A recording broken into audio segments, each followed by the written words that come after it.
तो नमस्कार दोस्तों, आप सबका स्वागत है आपके अपने चैनल जेट टॉपर अड्डा में।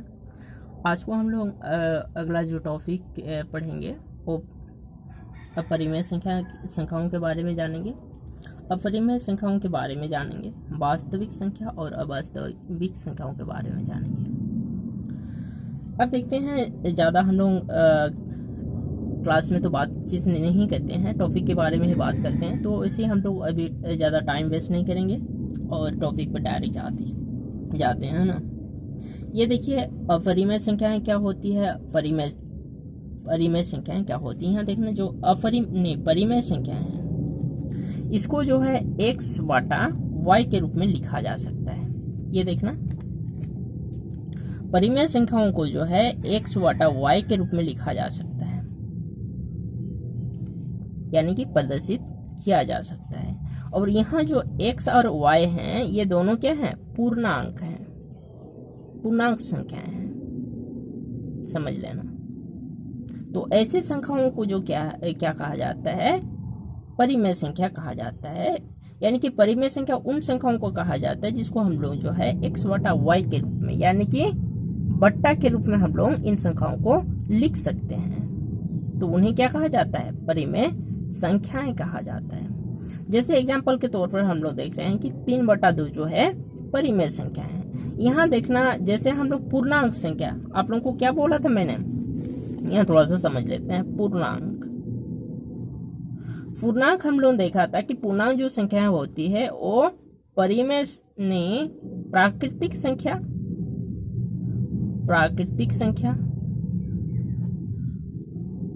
यहाँ कर देते हैं, प्राकृतिक संख्या और पूर्ण संख्या, इनके समूह को ही क्या कहा जाता है, पूर्णांक कहा जाता है। प्राकृतिक संख्या कहाँ से शुरू होती है, 1 2 3 4, और पूर्ण संख्या ऐड हो जाती है 0, है ना। यहाँ देखना, प्राकृतिक संख्या ये पूर्ण संख्या है, और पूर्णांक में क्या होता है, ये ऋणात्मक संख्याओं को इसमें सम्मिलित किया जाता है, यानी कि -1 -2 -3 -4। यानी कि कहने का मतलब है कि ये प्राकृतिक पूर्णांक क्या होती है, यानी कि प्राकृतिक संख्या पूर्ण संख्याओं के साथ साथ ये ऋणात्मक संख्याओं को क्या करती है, सम्मिलित करती है। यानी कि इसमें ऋणात्मक संख्याएं भी जो है होती है। ऐसे संख्याओं के समूह को क्या कहा जाता है, पूर्णांक कहा जाता है। तो यही कहा गया है कि यहाँ जो बट्टा में हम लोग लिख रहे हैं x और y के रूप में, तो ये कुछ भी हो सकता है। यानी कि कुछ भी कहने का मतलब है कि माइनस भी हो सकता है, प्लस भी हो सकता है, लेकिन उस संख्या जो किस तरह होना चाहिए, बट्टा के रूप में होना चाहिए। तो उसको क्या कहा जाता है, परिमेय संख्या कहा जाता है। यहाँ देखना, स्टूडेंट कंफ्यूज हो जाएंगे कि सर आप यहाँ 4 क्यों लिखे, इसके नीचे कुछ नहीं लिखा।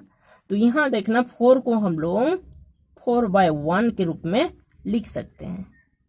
अगर कोई संख्याएं जो होती है, यहाँ देखना कुछ नहीं है मतलब उसके नीचे, अगर वो पूर्णांक है मतलब उसके नीचे क्या है, 1 है। पूर्णांक हो यानी कि प्राकृतिक संख्या हो और पूर्ण संख्या हो या कोई पूर्णांक हो, अगर उसके नीचे कुछ नहीं है मतलब हम लोग क्या लिख सकते हैं, 1 लिख सकते हैं। यानी कि कहने का मतलब है कि यानी कि जिसका कोई नहीं होता उसका कौन होता है, एकमात्र भगवान होता है। और नीचे भी होता है, ऊपर भी होता है। तो यहाँ दिखना, उसके नीचे कोई नहीं है मतलब भगवान होता है, और भगवान की कितना होता है, बस एक ही होता है। तो समझ लेना कि यहाँ क्या है, ये जो है 4 के नीचे कुछ नहीं है मतलब भगवान है, मतलब 1 है।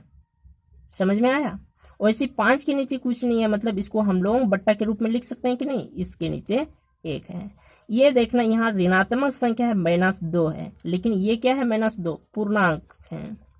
तो इसके नीचे भी कोई नहीं है मतलब भले वो गलत है, लेकिन इसके नीचे भी भगवान है, मतलब 1 है। तो मेरी बात जो है आप लोगों को समझ में आ रहा होगा कि इस तरह की संख्या को भी हम लोग क्या, परिमेय संख्या के रूप में लिख सकते हैं। तो ये सब जो संख्याएं हैं क्या है, ये सभी परिमेय संख्या हैं। और यहाँ स्टूडेंट कंफ्यूज हो जाएंगे। यहाँ देखना, -5/2 के रूप में भी इसको लिख सकते हैं। भले ऊपर की जो संख्या है वो ऋणात्मक है, किंतु नीचे की जो संख्या है वो धनात्मक है। और यहाँ देखना, ऋणात्मक और धनात्मक संख्याओं के समूह को ही क्या कहा जाता है? पूर्णांक कहा जाता है। और यहाँ जो x और y जो होते हैं, ये दोनों जो बट्टा में होते हैं, ये पूर्णांक संख्याएं होती है।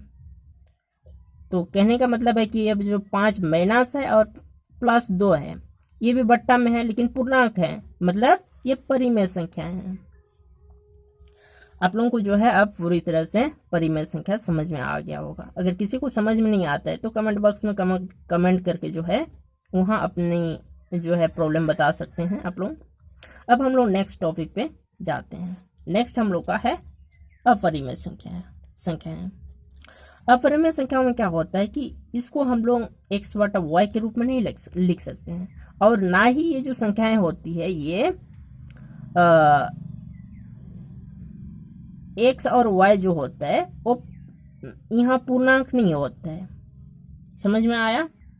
और यहाँ देखना, मैं यहाँ थोड़ा सा आप लोगों को कुछ चीज़ें बताना भूल गया हूँ। परिमेय संख्या में हमेशा याद रखना, जो नीचे की संख्या होती है केवल हम लोग 1 लिख सकते हैं, लेकिन इसमें एक चीज़ें नहीं होनी चाहिए, y = यानी कि नॉट इक्वल टू 0 नहीं होनी चाहिए। यानी कि नीचे जो है 0 कभी नहीं होना चाहिए। अगर ऐसी बनता है, ये देखिए एग्जाम्पल 2/0, तो ये आप लोगों का क्या है, यह परिमेय संख्या नहीं है।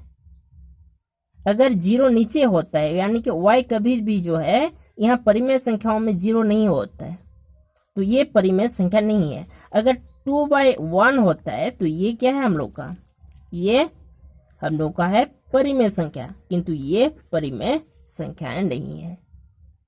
समझ में आया ना? अब देखते हैं अपरिमेय संख्या। अपरिमेय संख्या में क्या होता है, परिमेय संख्याओं के ऑपोजिट होते हैं। इसमें क्या होता है कि इसको हम लोग x/y यानी कि बट्टा के रूप में कभी नहीं लिख सकते हैं, और ना ही ये दोनों जो संख्याएं होती है ये पूर्णांक संख्याएं होती है, यानी कि पूर्णांक कभी नहीं होती है अपरिमेय संख्याएं। इसमें क्या हो जाता है कि रूट ऐड हो जाता है, यानी कि रूट ओवर हो जाता है। इसको तो बट्टा में हम लोग नहीं लिख सकते हैं, और ना ही ये क्या है, पूर्णांक है। तो ऐसे संख्याओं को जो है क्या कहा जाता है, अपरिमेय संख्या कहा जाता है। एग्जाम में आप लोगों को यही सब चीजें पूछा जाता है कि परिमेय संख्या और अपरिमेय संख्या आप लोगों को क्या करना है, छांटना है। आगे जो है जैसे जैसे क्लास बढ़ते जाएगा वैसे वैसे मैं आप लोगों को जो है बताते जाऊंगा कि किस तरह के क्वेश्चन जो है नवोदय में पूछा जाता है। बस आप लोग मजे से जो है यहाँ पर क्लास लेते रहना डेली और होमवर्क करते रहना। अब हम लोग नेक्स्ट जाते हैं, वास्तविक संख्या किसको कहा जाता है। वास्तविक संख्या में क्या होता है, वास्तविक संख्या जो होती है वो परिमेय संख्या और अपरिमेय संख्याओं का समूह को क्या कहा जाता है, वास्तविक संख्या कहा जाता है। यानी कि जिसमें दोनों सम्मिलित होते हैं, वहाँ जो है परिमेय संख्या भी उपस्थित रहती है और अपरिमेय संख्या भी उपस्थित रहती है, और दोनों के जो इस तरह की समूह को जो है गुट को क्या कहा जाता है, वास्तविक संख्या कहा जाता है। जैसे उसमें उस संख्याओं के समूह में जो है 3/2 जो है परिमेय संख्या है, किंतु √3 जो है क्या है, अपरिमेय संख्या है। लेकिन इन दोनों के समूह को क्या कहा जाता है, वास्तविक संख्या का रूप दिया जाता है, यानी कि वास्तविक संख्या इसको कहा जाता है। फिर दूसरा देते हैं -5/2 और √5 देते हैं। अगर हम लोग इनका जो है इन संख्याओं का जो समूह है इसको क्या कहा जाता है, वास्तविक संख्या कहा जाता है। समझ में आया? यानी कि रियल जो संख्या होती है उसको कहा जाता है। अब देखते हैं अवास्तविक संख्या क्या होती है, लास्ट है हम लोग का, है ना। अवास्तविक संख्या में क्या होता है, ये वास्तविक संख्या के ऑपोजिट होता है। यहाँ अ ऐड हुआ मतलब ये क्या होती है, नकारात्मक चीजें। यहाँ देखना अवास्तविक बोला है मतलब वास्तविक के ऑपोजिट होगा, यानी कि रियल, ये रियल नहीं होगा, है ना। ये रियल था, ये रियल नहीं होगा, यानी कि अवास्तविक संख्या क्या होता है, जो हम लोग मतलब वो संभव नहीं है। यहाँ पर देखना जैसे √4 लिखना तो संभव है, लेकिन कभी भी आप लोग ऐसी बुक में भी नहीं देखे होंगे कि √5 लिखा जाता है, ऐसे नहीं होता है ना।